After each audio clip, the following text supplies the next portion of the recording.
Ecuador to Thailand to Australia, I met a girl who liked me just the way I was. Well, mostly. She wanted me to shower and shave more often, and to stop doing such stupid things. I figured that 2 out of 3 wasn't bad, and evidently she agreed. When I proposed to her, near her home in Perth, Australia, she said yes. And with that little piece of happiness, I do believe we are up to date. I might have glossed over a few bits and pieces, like my stint in the army, my brief career as a professional diver, and the time I walked almost 1,000 miles just to get to McDonald's, but nothing important. So, the scene is set, the curtain is lifting. Shall we begin? Okay then. Enter stage left. An idiot. Homeward bound. Long-haul flights. You'd think I get used to them.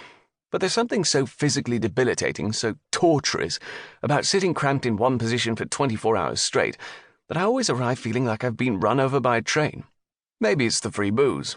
I mean, I can't resist anything for free. From someone's abandoned French fries to samples of perfume and lipstick. I looked and smelled divine when I boarded the plane. But somewhere between the getting on and the getting off, things tend to go a bit pear-shaped. Within the weird, messed-up stream that is a day-long international flight, there's time to go through the whole process of getting drunk, feeling like shit, being violently ill, sleeping it off, and waking up hungover, at least 3 times in quick succession. I know because I've done it.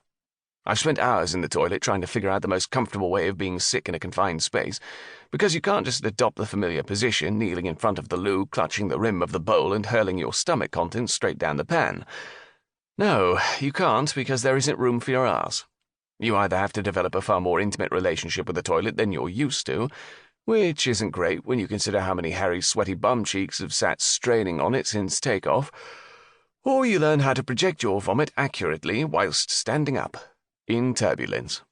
It's an art I wouldn't say I've mastered, but one that, unfortunately, I've had plenty of practice at. Not this time. Without my girlfriend Rue here to look after me, I determined to stay mostly sober. Okay, a bit sober. All right, so I determined not to get completely hammered. Or not too quickly, anyway. Free booze! My anxious mood wasn't helping to bolster my resolve, plus alcohol cost a fortune in Australia. I couldn't remember the last time I'd been drunk, and Rue will never know. Strictly speaking, she was my fiancée now. Booking separate flights to England seemed like a strange way to celebrate an engagement, but I was coming home at top speed due to a family crisis. Rue would be following in a few short weeks when the cost of flights had halved. Predictably, we were both broke, which wouldn't have been such an issue except we were supposed to be getting married this year. I'd have to put a bit of thought into that at some point, but first I had an ailing grandfather to attend to, and a long-haul flight to survive. I ordered one of those miniature bottles of white wine and flipped through the in-flight magazine.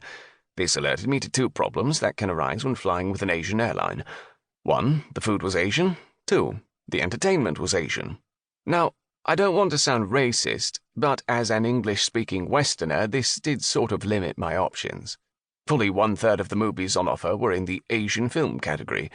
Another third were dubbed Hong Kong cinema, which to my uncultured senses seemed remarkably similar. The rest of the options slanted heavily towards drama with an international, nay, oriental flavour. Just what you need when you want to avoid drinking heavily. No action, no sci-fi, no ass-kicking, at least not in English. Maybe they'd changed the rules after I reenacted key scenes from The Matrix Reloaded on the flight back from New Zealand. Or maybe whoever chooses movies for Cathay Pacific has really, really lousy taste. Faced with such delightful options as My Week with Marilyn, The Ides of March, The Help, and War Horse, titles just dripping with promise of scantily clad female assassins, pithy dialogue, and CG explosions, I gave in. The inner geek took over, and I watched a whole season of future tech TV shows narrated by Stephen Hawking, whilst drinking. And then came the food. I love plain food. I had 6 scheduled meals across 2 interconnecting flights, and each meal came with 2 options, and presumably because this was an Asian carrier, one of those options was always seafood, to which I can only say, ugh. Who the hell eats seafood on a plane? If you're looking for a way to increase the chance of being sick, go right ahead, but seafood, especially for breakfast, just doesn't do it for me. Sitting right at the back of the plane, I could hear the orders being taken all the way down from the toilets.